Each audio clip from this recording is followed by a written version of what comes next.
الحمدللہ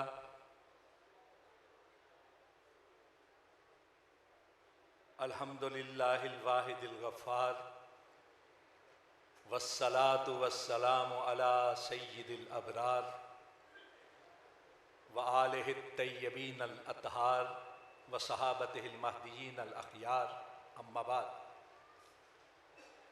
فاعوذ باللہ من الشیطان الرجیم بسم اللہ الرحمن الرحیم والعصر ان الانسان لفی خسر الا الذین آمنوا وعملوا الصالحات وتواصوا بالحق وتواصوا بالصبر۔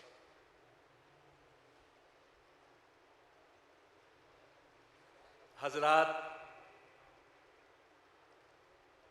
علماء کرام کے خطابات آپ نے سنے،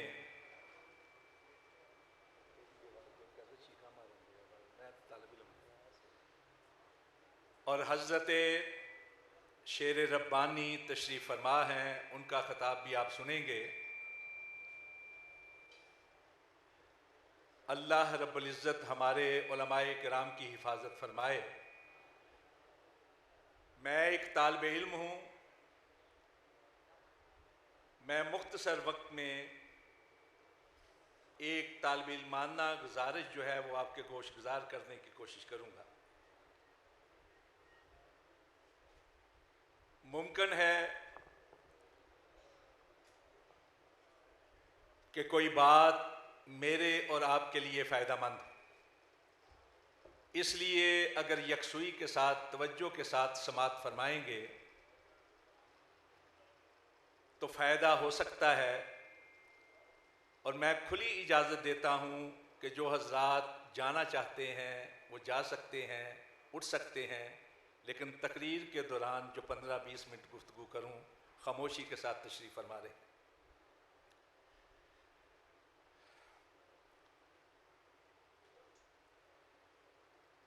پیارے رسول صلی اللہ علیہ وسلم سے ایک روایت ہے ابو داود میں، اس حدیث مبارکہ کا ایک مختصر سا حصہ کہ علیکم بسنتی وسنت الخلفاء الراشدین والمہدیین، کہ تم پر لازم ہے کہ میرے طریقے کو تھامو اور میرے خلفاء راشدین مہدیین کے طریقے کو تھامو۔ ہمارے نزدیک خلافت راشدہ خاصہ نبوت کی حیثیت رکھتی۔ خلافت راشدہ کے بارے میں مختلف جہتیں ہیں، مختلف موضوع ہیں جن پر گفتگو ہو سکتی ہے۔ استحکام ریاست کے حوالے سے، امراء اور حکام کی بہتری کے حوالے سے، خلافت راشدہ کی فتوحات کے حوالے سے، اس دور میں پیدا ہونے والے فتنوں کے حوالے سے، اس کی مشروعیت کے حوالے سے کئی جہتیں ہیں، کئی موضوع ہیں جن پر گفتگو کی جا سکتی ہے، لیکن میری آج کی گفتگو ہمارے عقیدے سے تعلق رکھتی ہے، اور وہ یہ کہ خلافت راشدہ خاصہ نبوت کی حیثیت رکھتی ہے۔ یہ جو پیارے رسول نے ارشاد فرمایا کہ جس طرح میرا طریقہ، میری سنت تم پر لازم ہے، اسی طرح میرے ہدایت دینے والے ہدایت یافتہ خلفاء کی سنت اور طریقہ بھی لازم ہے، تو یہ ایک بہت بڑی دلیل ہے خاصہ نبوت ہونے کی۔ رسول پاک صلی اللہ علیہ وسلم مکہ سے ہجرت فرما کر مدینہ طیبہ کی طرف رخصت ہوئے۔ مکہ والوں نے اعلان کیا کہ جو آپ کو زندہ یا خاکم بدہن مردہ حالت میں لے کر آئے گا اس کو 100 اونٹ انعام میں دیے جائیں۔ کئی مہم جو نکلے، ان میں ایک سراقہ بن مالک بھی تھے۔ سیرت کی کتابوں میں لکھا ہے، آپ نے پڑھا ہوگا یا علماء کرام اور خطبائے اعظام سے سنا ہوگا کہ سراقہ پیارے رسول صلی اللہ علیہ وسلم کے قریب تک جا پہنچا. خود کہتے ہیں کہ زمین پتھریلی تھی لیکن اللہ کی قدرت سے میرا جو گھوڑا تھا وہ زمین میں دھنس گیا، پتھریلی زمین میں. ایک بار ہوا، میں نے بڑی مشکل سے اسے نکالا، جب میں اور زیادہ قریب ہوا تو دوسری بار پھر دھنس گیا. تو میں سمجھ گیا کہ آپ سچے ہیں اور آپ دنیا پر غالب ہو کر رہیں گے. چنانچہ سراقہ نے پیارے رسول سے امان طلب کی اور ایک امان نامہ آپ سے لکھوایا جو حضرت ابوبکر صدیق کے غلام نے لکھ کر ایک چمڑے کے تھوڑے سے حصے پر لکھ کر دی کہ اللہ کے رسول کی طرف سے سراقہ بن مالک کو امان. حضرات میں اس حوالے سے، اس واقعے سے ایک حوالہ جو پیش کرنا چاہتا ہوں اپنے موضوع کی مناسبت سے. سراقہ کہتے ہیں کہ پیارے رسول صلی اللہ علیہ وسلم نے مجھے کہا، سراقہ وہ کیا معاملہ ہوگا کہ جب تیرے ہاتھوں میں کسرا کے کنگن ہوں گے. سراقہ کہتے ہیں میں نے حیرانی سے کہا کہ آپ اس کسرا کی بات کر رہے ہیں جو ایران کا بادشاہ ہے. وقت کی دو بڑی طاقتیں تھیں، سپر پاور، ایک کیسر روم، دوسرا ایران کا کسرا.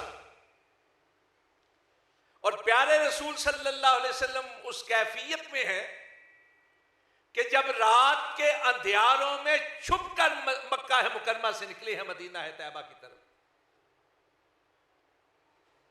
سراقہ کہتے ہیں میں نے حیرانی سے پوچھا، آپ ایران کے بادشاہ کسرا کی بات کر رہے ہیں؟ پیارے رسول نے کہا ہاں، میں ایران کے کسرا کی بات کر رہا ہوں.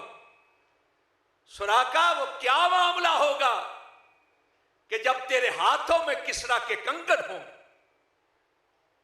حضرات یہ سونے نبی کی پیش گوئی ہے، یہ سونے نبی کی خوشخبری ہے جو پیارے رسول صلی اللہ علیہ وسلم نے سراقہ کو دی. اور پھر حضرت عمر فاروق رضی اللہ تعالیٰ عنہ کے دور کے اندر کسرا مفتوح ہوا، ایران فتح ہوا. ایران کے بادشاہ کے سارے خزانے، سارے کے سارے زیورات، اس کا تاج، اس کے وہ کنگن جن کو پہن کے وہ اپنے تخت پہ بیٹھا کرتا تھا، مدینہ طیبہ میں لائے گئے مال غنیمت کے طور پر. تو حضرت عمر فاروق رضی اللہ تعالیٰ نے کہا سراقہ کو بلاؤ.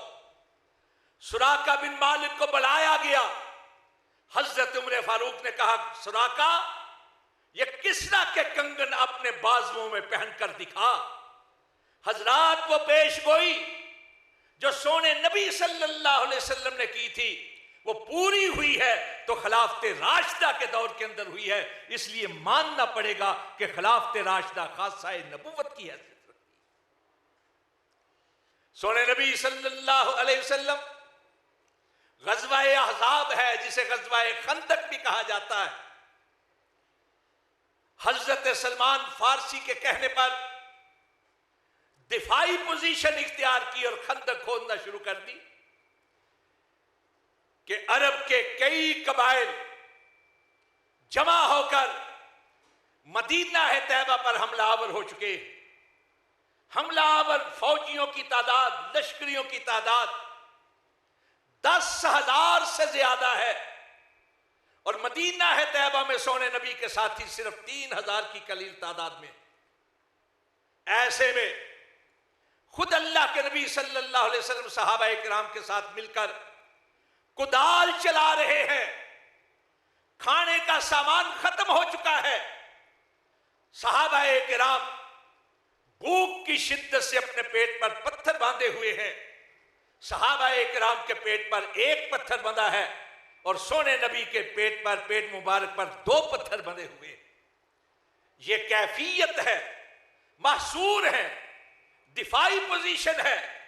خوراک کی قلت پیدا ہو چکی ہے، کدال چلائی، پتھر میں سے چنگاریاں نکلی، کہا مبارک ہو، یمن فتح ہو جائے گا، مبارک ہو، عرب اور عجم کے خزانے مدینہ ہے طیبہ میں لے آ جائیں گے. یعنی عرب و عجم کی فتوحات کی بات کی جا رہی ہے.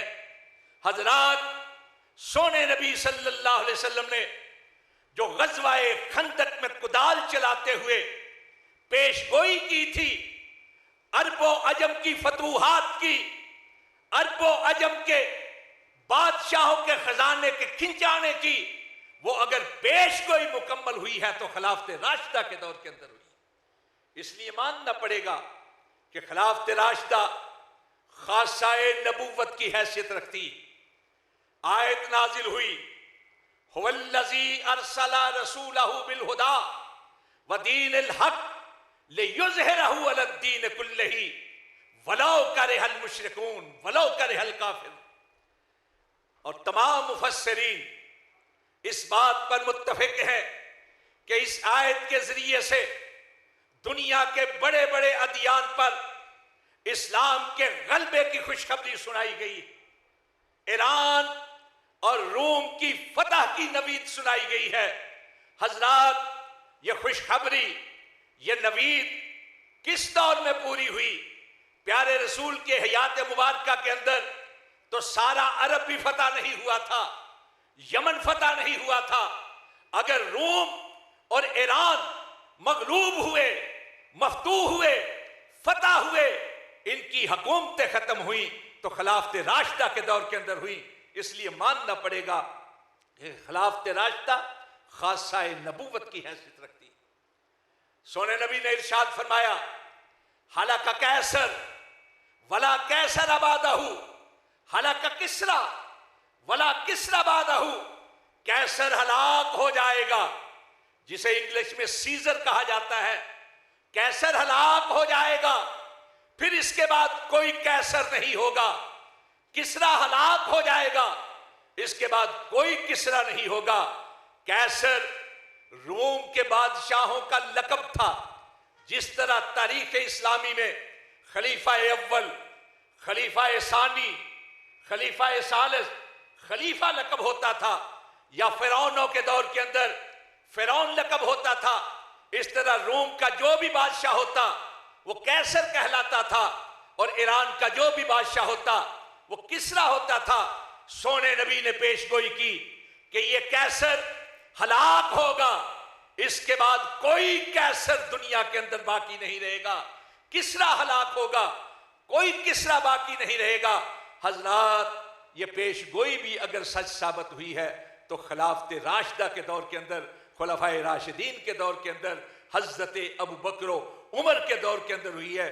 اس لیے ماننا پڑے گا کہ خلافت راشدہ خاصہ نبوت کی حیثیت رکھتی.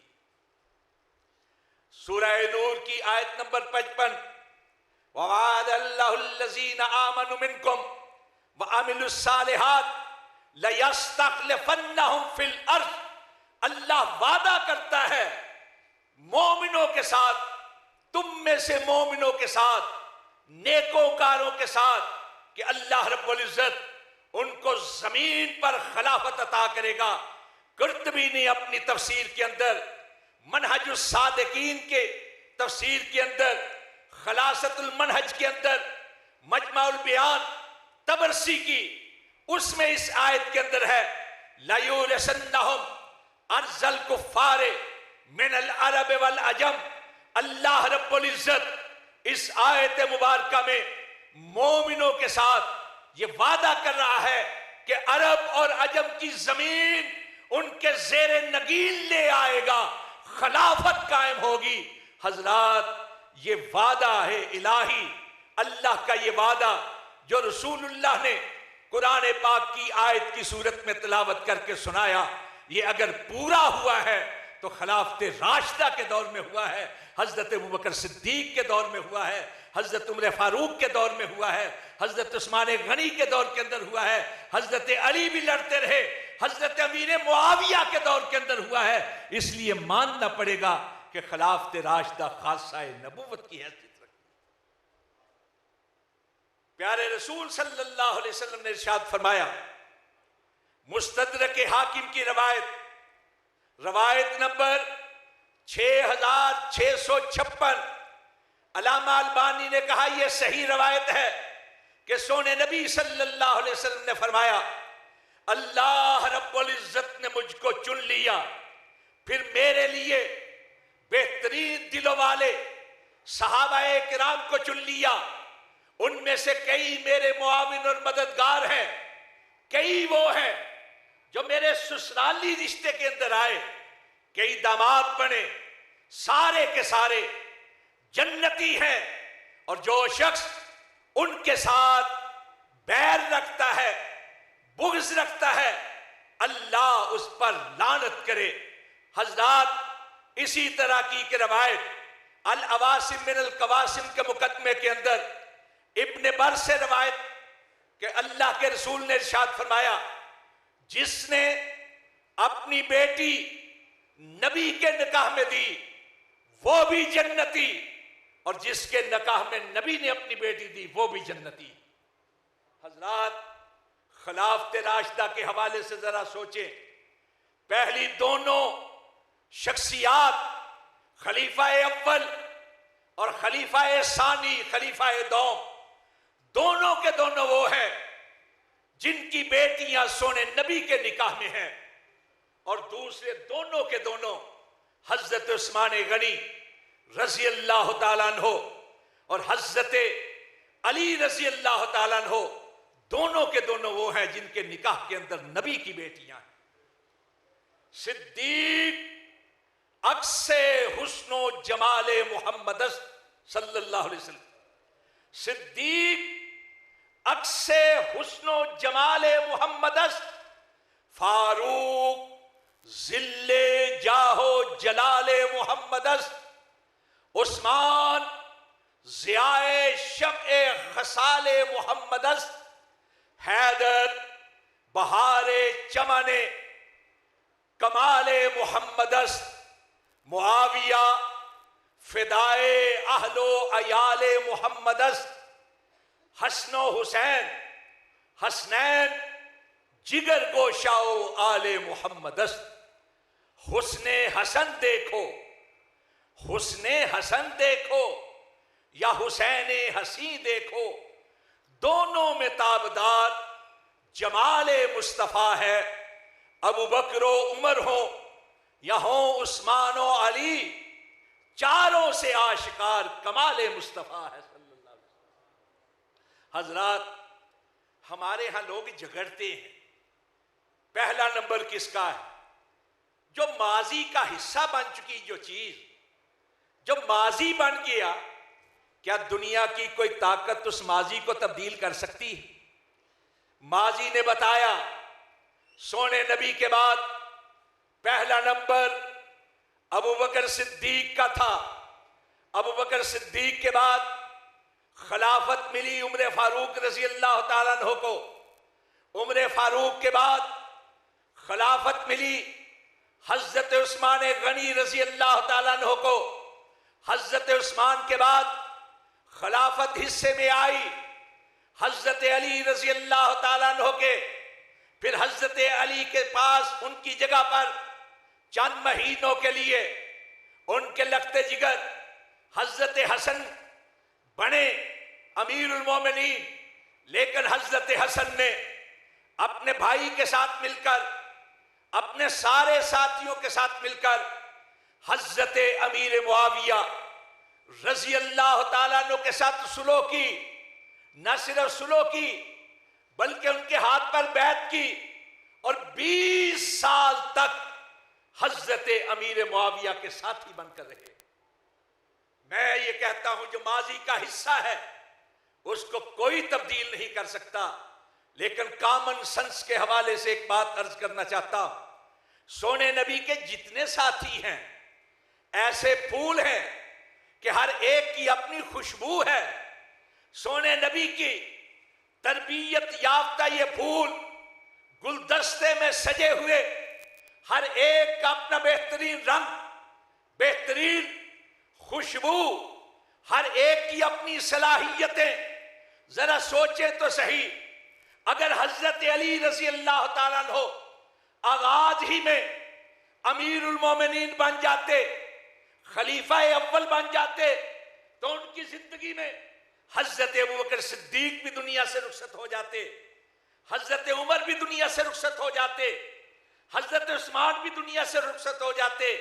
تو ان کی صلاحیتوں سے جو اسلام کو فائدہ پہنچا، جو مسلمانوں کو فائدہ پہنچا، جو تاریخ اسلام کے اندر درخشندگی در آئی، ان کی وجہ سے ریاست اسلامیہ کو جو فائدہ پہنچا، اگر یہ لوگ خلیفہ نہ بنتے، اگر یہ لوگ خلیفہ نہ بنتے تو کیا ان کی صلاحیتوں سے فائدہ اٹھایا جا سکتا تھا؟ جو کرتا ہے اللہ بہتر کرتا ہے، جو کرتا ہے اللہ بہتر کرتا ہے. ہمارے ہاں ایک بار جھگڑا ہو گیا، اختلاف رائے کہہ لیں، بحث مباحثہ کہہ لیں کہ جی پہلا نمبر کس کا ہے. ایک بابا جی آئے جھٹکے تھے، کہنے لگے بیٹا میں ایک بات پوچھنا چاہتا ہوں کہ اگر ایک جگہ پر سسر بھی ہو اور داماد بھی ہو تو کس کو احترام دیا جائے گا؟ عام جج کی حیثیت، سسر بھی ہو اور داماد بھی ہو تو آپ کا معاشرہ، آپ کی پنچایت، آپ کا ماحول، آپ کی روایات کس کو احترام زیادہ دیں گے، سسر کو یا داماد کو؟ کہنے لگے جی سسر کو. کہنے لگے بس فیصلہ ہو گیا کہ پہلے ان کے نمبر ہیں جو سسر ہیں، پھر ان کے نمبر ہیں جو داماد ہیں. اب دو سسر ہیں، ان میں سے کس کو اہمیت دینی؟ ایک وہ ہے جس کی بیٹی باکرہ ہے، ایک وہ ہے جس کی بیٹی بیوہ ہے. دونوں میں سے کس کو اہمیت؟ کہنے لگے باکرہ. کہنے لگے ٹھیک، حضرت ابوبکر صدیق کا پہلا نمبر، حضرت عمر فاروق کا دوسرا نمبر. اب دامادوں کے اندر ایک وہ ہے داماد ہونے کی حیثیت سے، داماد ہونے کی حیثیت سے ایک وہ ہے جن کے نکاح کے اندر ایک بیٹی ہے، اور ایک وہ ہے جن کے بارے میں حضرت علی رضی اللہ تعالیٰ عنہ کہتے ہیں کہ عثمان، جو تجھ کو سماعت ملی سونے نبی سے ہم نے بھی سنا، جو تو نے سونے نبی کی مصاحبت اختیار کی ہم نے بھی کی، جو سونے نبی کا ساتھ تجھے ملا ہمیں بھی ملا، لیکن ایک ایسا شرف اور فخر ہے کہ دنیا کا کوئی فرد تیرا مقابلہ نہیں کر سکتا، اور وہ یہ ہے تو دنیا کا واحد انسان ہے جس کے نکاح کے اندر نبی کی دو بیٹیاں آئیں.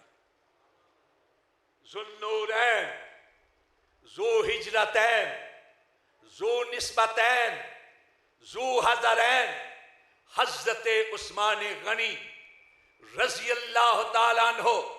حضرت علی چچا زاد بھائی ہیں تو حضرت عثمان غنی سونے نبی کے بھانجے ہیں.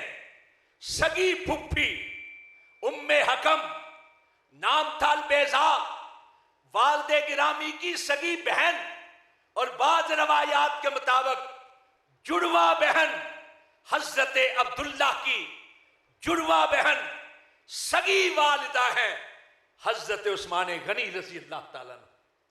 حضرات، میں یہ عرض کر رہا تھا کہ خلافت راشدہ خاصہ نبوت کی حیثیت رکھتی ہے. سونے نبی صلی اللہ علیہ وسلم نے مختلف مواقع پر اشارتاً، کنایتاً، رمزاً، واضحاً اللہ کے نبی نے اشارے کیے کہ کون کون خلیفہ بنے گا.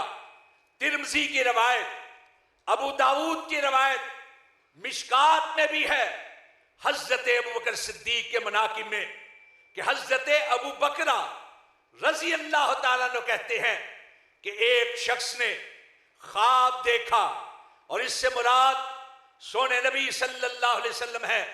فرمایا ایک ترازو اتارا گیا، مجھ کو تولا گیا، ابو بکر کے ساتھ میرا پلڑا بھاری رہا، پھر میری جگہ پہ ابو بکر کو رکھ کے تولا گیا عمر کے ساتھ، ابو بکر کا پلڑا بھاری رہا، پھر عمر کو ابو بکر کی جگہ پہ بٹھا کر تولا گیا عثمان کے ساتھ، عمر کا پلڑا بھاری رہا، پھر اس ترازو کو اٹھا لیا گیا۔ فرمایا اسی ترتیب سے یہ لوگ میرے بعد خلیفہ ہوں گے، پھر اللہ جس کو چاہے گا بادشاہی عطا کر دے گا۔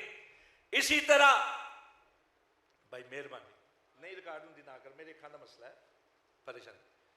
اسی طرح بخاری و مسلم کی روایت شرح ابن ابی الحدید کے اندر بھی ہے، صبحی صالح نے اپنی شرح نہج البلاغہ کے اندر بھی یہ بات لکھی، سنن کی کتابوں میں بھی ہے۔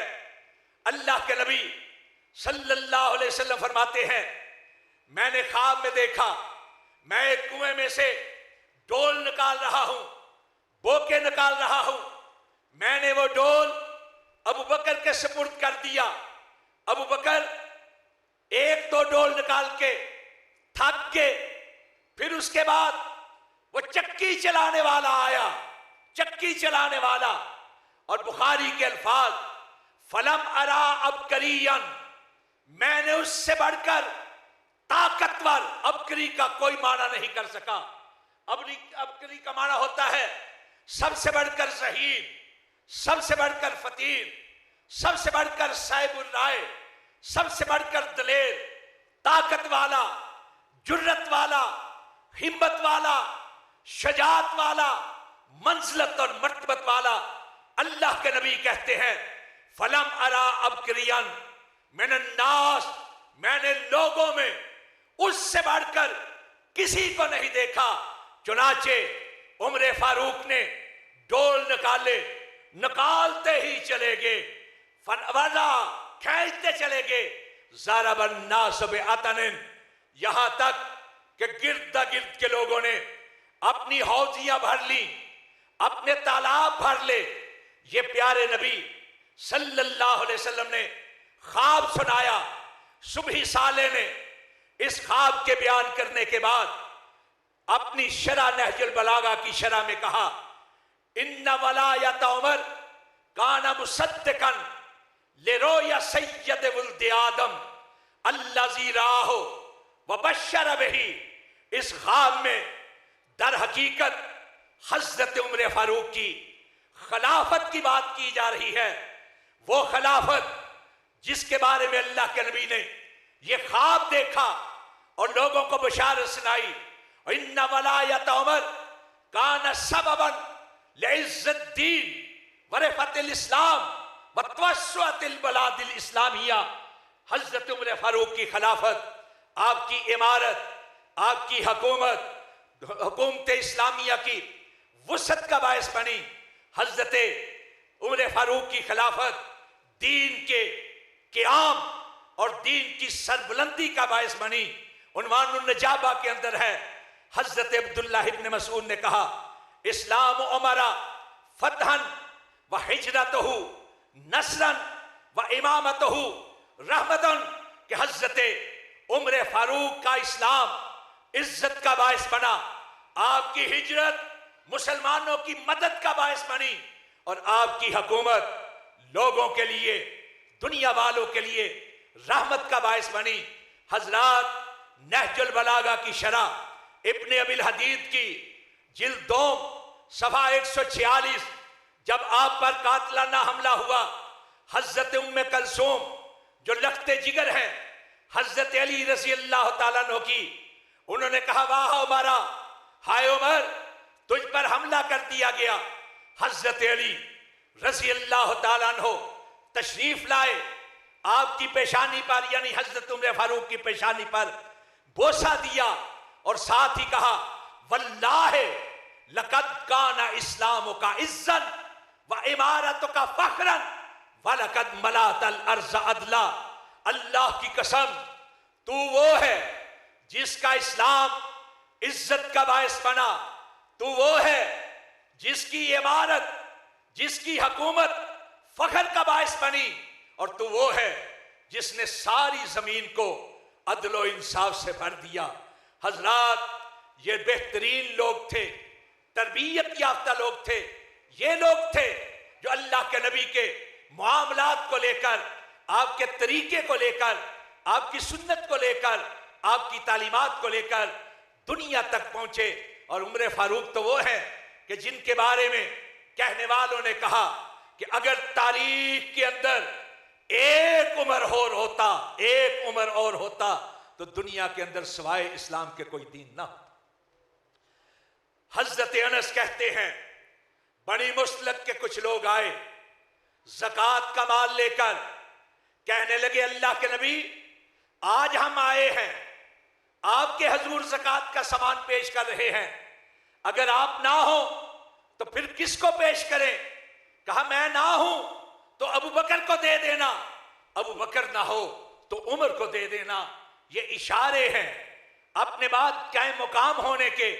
حضرت حذیفہ کہتے ہیں، ترمذی کی روایت 3667 روایت نمبر، حضرت حذیفہ کہتے ہیں کننا جلوسا عند النبی صلی اللہ علیہ وسلم، ہم اللہ کے نبی کے پاس بیٹھے ہوئے تھے، آپ نے کہا کہ لا ادری ما بقائی فیکم، میں نہیں جانتا کتنا اور عرصہ میں تم میں رہوں گا، لیکن یہ یاد رکھو فاقتدوا بالذین من بعدی واشار الی ابی بکر و عمر، کہ میں اگر نہ ہوں تو ان کی پیروی کرنا۔ ابو بکر کی طرف اشارہ کیا، عمر کی طرف اشارہ کیا۔ ابن مردویہ کی روایت، سونے نبی صلی اللہ علیہ وسلم نے فرمایا آسمان سے ایک ترازو اترا، مجھ کو امت کے ساتھ تولا گیا، میرا پلڑا بھاری رہا، پھر میری جگہ پہ ابو بکر کو رکھ کے تولا گیا، ابو بکر کا پلڑا بھاری رہا، پھر ابو بکر کی جگہ پہ عمر کو رکھ کے امت کے ساتھ تولا گیا، عمر کا پلڑا بھاری رہا، پھر اس کے بعد وہ ترازو اٹھا لیا گیا۔ ابو داؤد کی روایت حضرت جابر سے، سونے نبی صلی اللہ علیہ وسلم نے فرمایا ایک شخص نے خواب دیکھا، مجھے آسمان کی طرف اٹھایا جا رہا ہے، میرے دامن سے ابو بکر لٹکے ہوئے ہیں، ابو بکر کے دامن سے عمر لٹکے ہوئے ہیں، عمر کے دامن کے ساتھ عثمان لٹکے ہوئے ہیں۔ مستدرک حاکم کی روایت کہ مسجد نبوی کی بنیاد رکھی جا رہی تھی، پہلی اینٹ پہلا پتھر سونے نبی نے رکھا، اس کے ساتھ ابو بکر صدیق نے پتھر رکھا، اس کے ساتھ عمر فاروق نے پتھر رکھا، اس کے ساتھ حضرت عثمان نے پتھر رکھا۔ فرمایا اسی ترتیب سے میرے بعد خلافت ہوگی۔ حضرات بخاری مسلم کی روایت، ایک بڑھیا آئی، آ کر کہنے لگی کہ اگر میں آؤں ولم اجدک، اگر میں آپ کو نہ پاؤں تو کیا کروں؟ سونے نبی نے ارشاد کأنہا ترید الموت، بخاری مسلم کے الفاظ، وہ عورت کہہ رہی ہے، بڑھیا کہہ رہی ہے کہ میں آؤں وَإِن لَمْ تَجْدِينِ، میں آپ کو نہ وَلَمْ أَجِدْكَ، میں آپ کو نہ پاؤں، کأنہا ترید الموت، گویا وہ آپ کی موت کی طرف اشارہ کر رہی ہے۔ آپ نے فرمایا إِن لَمْ تَجْدِينِ فَاتِ أَبَا بَكْرٍ ثُمَّ عُمَرٍ، اگر مجھے تو نہ پائے ابو بکر کے پاس چلے جانا، ابو بکر نہ ہو تو عمر کے پاس چلے جانا۔ حضرات سارے کے سارے خلافت راشدہ کے مسند پر متمکن ہونے والے، فائز ہونے والے، جن کی طرف اشارہ کر رہے ہیں سونے نبی، تو مطلب یہ ہے کہ خلافت راشدہ خاصہ نبوت کی حیثیت رکھتی ہے۔ مسند بزار اور طبرانی کی روایت، آپ نے چند کنکر اٹھائے، سنگریزے آپ کی ہتھیلی پر آئے، تسبیح کی آواز بلند ہونے لگی، آپ نے ابو بکر صدیق کی ہتھیلی پر رکھے، تسبیح کی آواز آتی رہی، پھر وہاں سے لے کر عمر کی ہتھیلی پر رکھے، پھر تسبیح کی آواز آنے لگی، پھر حضرت عمر سے لے کر عثمان کی ہتھیلی پر رکھے، پھر تسبیح کی آواز آنے لگی۔ حضرت رسول کریم صلی اللہ علیہ وسلم نے اس کے بعد کئی اور کی ہتھیلیوں پر رکھے، لیکن تسبیح کی آواز نہیں آئی۔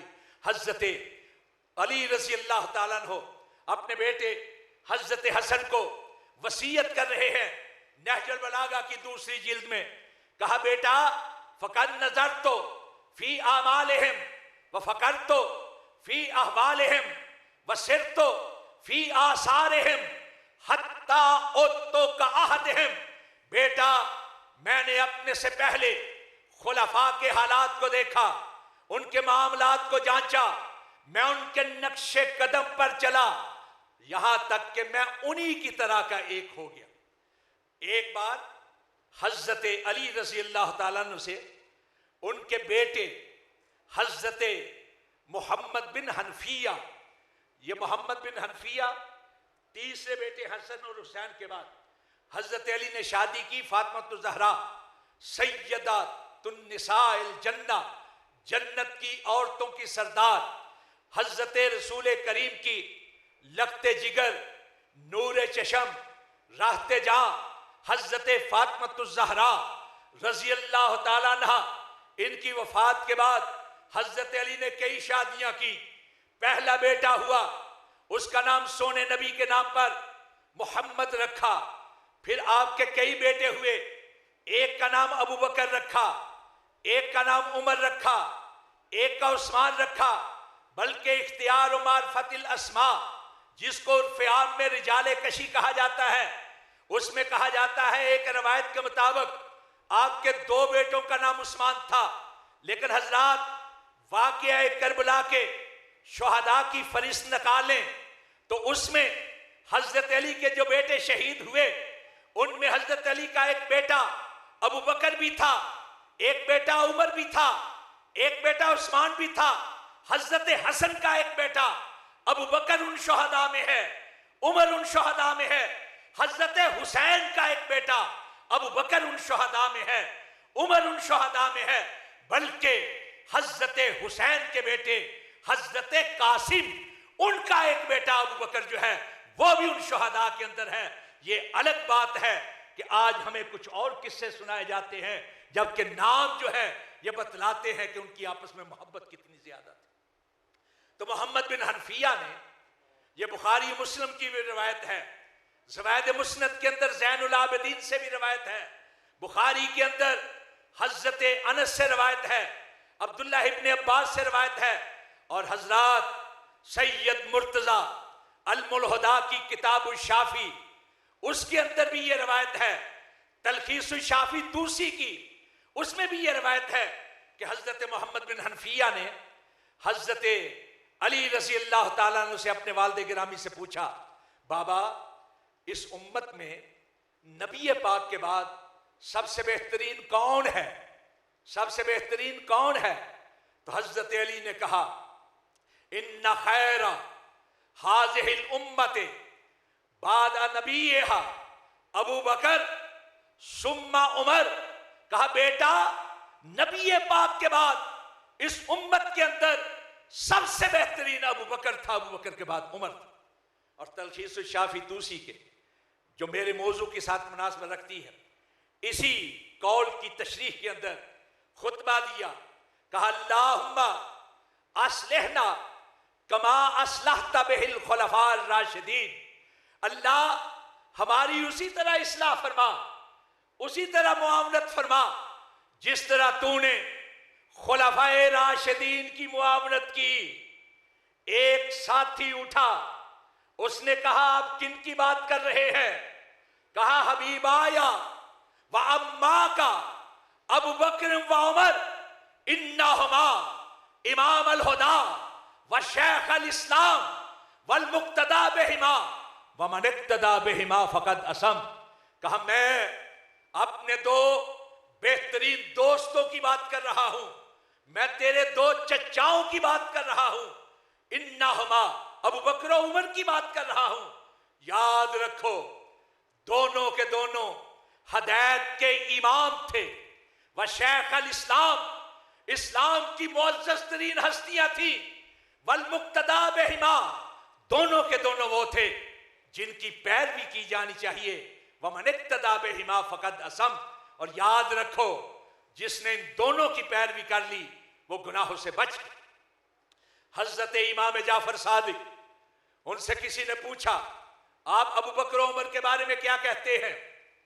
انہوں نے کہا امامان عادلان قاسطان کانا علی الحق و ماتا علی الحق۔ سن لو دونوں کے دونوں امام ہیں، امام، دونوں کے دونوں عدل کرنے والے ہیں، دونوں کے دونوں وہ ہیں جو زندگی میں بھی حق پر تھے، موت میں بھی حق پر تھے۔ یہ حضرت امام جعفر صاحب۔ حضرات وقت کم ہے، آپ نے شعر ربانی کو بھی سننا ہے، میں صرف یہ عرض کرنا چاہتا ہوں کہ یہ سارے کے سارے سب کا اس پر اتفاق ہے، لیکن آج کچھ لوگ بھونکتے ہیں حضرت امیر معاویہ پر۔ میں عرض کرنا چاہتا ہوں خلافت کے حوالے سے، ان کی خلافت حضرت علی کے بعد ہے۔ اگر وہ اتنے برے ہوتے، بات سنیں ذرا غور سے، میں تفصیل کے ساتھ بھی بات کر سکتا ہوں، اگر وہ اتنے برے ہوتے تو حسن اور حسین اپنے والد گرامی کے منبر پہ بٹھا کر ان کی بیعت نہ کرتے۔ مصنف ابن ابی شیبہ کتاب الامراء کے اندر کہ حضرت حسن نے ان کے ہاتھ پر بیعت کی۔ صرف یہی نہیں، اختیار و معرفت الاسماء رجال کشی کے اندر ہے کہ حضرت حسن کو بلایا امیر معاویہ نے، کہا اپنے بھائی حضرت حسین کو اور اپنے والد گرامی کے ساتھیوں کو لے کر آئیں۔ دمشق میں یہ دوسرا مرحلہ ہے، پہلے کوفہ میں ہوا، وہاں لے کر گئے، خطباء کو جمع کیا، اور خطباء کو اس لیے جمع کیا کہ اس وقت نشر و اشاعت کا سب سے بڑا ذریعہ خطباء ہوا کرتے تھے۔ اخبار نہیں چھپتے تھے، ٹی وی چینل نہیں ہوتے تھے، ریڈیو نہیں ہوتے تھے، سوشل میڈیا نہیں ہوتا تھا، خطباء ہوتے تھے جو عوام کے اندر بات کو پھیلاتے تھے۔ خطباء کو بلا کر کہا اے جناب حسن اٹھیے اور ان کو بتائیے کہ ہماری صلح ہو گئی ہے، اور یہ بھی بتائیے کہ آپ نے میرے ہاتھ پر امارت کی بیعت کی ہے۔ حضرت حسن نے کھڑے ہو کر کہا کہ میں صلح کر چکا امیر معاویہ پر اور ان کے ہاتھ پر بیعت کر چکا۔ پھر حضرت حسین نے کھڑے ہو کر کہا قیس بن سعد بن عبادہ جو سپہ سالار تھا، اس کو جب کہا تو اس نے امام حسین کی طرف دیکھا، تو حضرت امام حسین نے کہا کیا دیکھتے ہو، اٹھو، فَإِنَّهُ امامی، یہ میرے امام ہیں، جس طرح کہتے ہیں کرو۔ یہ رجال کشی کے الفاظ ہیں۔ اور حضرات صرف یہی نہیں، بہار الانوار جلد نمبر 44 باب نمبر 19 کے اندر بھی یہی ہے۔ میں یہ 20 سال تک حضرت امیر معاویہ کے ساتھ ہی رہے۔ میں صرف یہ عرض کرنا چاہتا ہوں کہ آئیے اگر مانتے ہیں حضرت علی رضی اللہ تعالیٰ عنہ کو، تو صحابہ کرام کے بارے میں وہی ذہن اور رویہ رکھیے جو حضرت علی کا، خلفائے راشدین اور صحابہ کرام کے بارے میں تھا۔ اگر بات مانتے ہیں حضرت حسن کی، تو حضرت حسن کا جو رویہ اور معاملہ اور جو بات تھی امیر معاویہ کے ساتھ، اس کو مان لو۔ اگر مانتے ہو حضرت حسین کو، تو حضرت حسین نے جو کوفیوں کے بارے میں کہا، جو یزید کے بارے میں ذہن رکھا، اس کو ہم بھی مانتے ہیں، تم بھی مان لو، سارے جھگڑے ختم ہو گئے۔ لیکن میں یہ عرض کرنا چاہتا ہوں کہ خلافت راشدہ ابو بکرو، عمرو، عثمانو، علیو، معاویہ، ان کی خلافت راشدہ خاصہ نبوت کی حیثیت رکھتی ہے۔ امام میرے صدیق بھی، امام میرے عثمان بھی، ایک طرف مولا علی، ایک طرف مولا عمر۔ واقول قولی ھذا استغفر اللہ لی ولکم۔